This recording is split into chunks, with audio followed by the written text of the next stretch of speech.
এটা হচ্ছে ব্রাহ্মণবাড়িয়ায় একটি পার্ক, কমিউনিটি সেন্টার ভিতরে একটি পার্ক। কমিউনিটি সেন্টারে আমরা আজকে এখানে দাওয়াত খেতে এসেছি। দাওয়াত খাওয়ার পর এই যে বাচ্চাদের এখানে খেলাধুলার ব্যবস্থা রয়েছে। এটা এটা একটি অত্যন্ত সুন্দর ব্যবস্থা।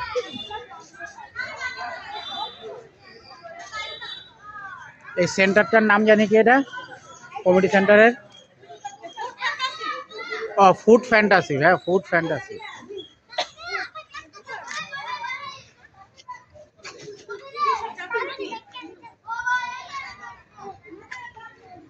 খাদিজা, তুমি একটাতেই চড়বা?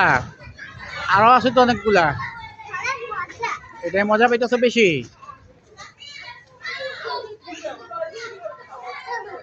Food fantasy park.